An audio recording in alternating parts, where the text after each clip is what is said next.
उज्जैन के महाकाल के गर्भगृह में आज भी एक ऐसा रहस्य छुपा है जिसे सुनकर इंसान की रूह कांप जाती है।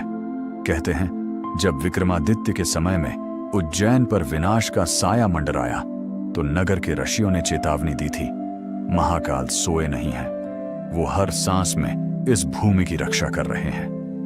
लेकिन असली खेल तो रात के तीसरे पहर से शुरू होता है, जब मंदिर की घंटियां थम जाती हैं और पूरा उज्जैन एक अजीब सी खामोशी में डूब जाता है। पुरानी कथाओं के अनुसार उस समय मंदिर की दीवारों पर हल्की कंपन महसूस होती है, जैसे कोई अदृश्य शक्ति भीतर घूम रही हो। कई सदियों पहले मंदिर के एक पुजारी ने अपने आखिरी श्वास में कहा था कि उन्होंने महाकाल को जागृत रूप में देखा। 3 आंखों से आग सी चमक, गले में सर्पों का फन और उनके पीछे अंधेरे में घूमते गण जो समय के हर नियम को तोड़ते नजर आते थे।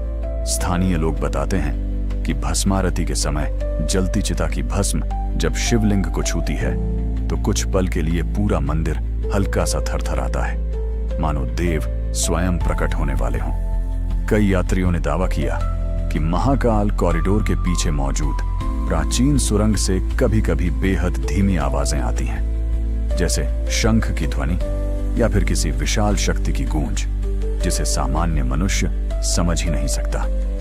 कहते हैं ये वही सुरंग है जो कभी प्रत्यक्ष रूप से काल लोक तक जाती थी, जहां समय रुक जाता है और हर आत्मा अपने कर्मों का सामना करती है। महाकाल मंदिर के ठीक नीचे 3 परतें हैं। पहली मानवों की दुनिया, दूसरी प्रेतलोक की ऊर्जा और तीसरी वह स्थान जहां स्वयं काल निवास करते हैं। हर साल शिवरात्रि से एक रात पहले पुजारी एक गुप्त अनुष्ठान करते हैं, जिसमें कहा जाता है कि ब्रह्मास्त्र जितनी शक्ति की रक्षा हेतु काल मुद्रा को जगाया जाता है ताकि उज्जैन पर कोई संकट न आए। और सबसे चौंकाने वाली बात, आज भी मंदिर की एक दीवार पर एक रहस्यमयी छाया रोजाना ठीक मध्य रात्रि को दिखाई देती है, जो धीरे धीरे शिवलिंग की ओर बढ़ती है और फिर गायब हो जाती है। पुजारियों के अनुसार ये स्वयं काल का संकेत है।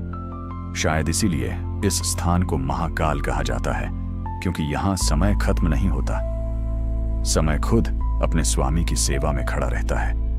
यही उज्जैन महाकाल का रहस्य है, जहां कदम रखते ही लगता है कि देवता नहीं, समय का राजा स्वयं आपकी धड़कनों को सुन रहा है।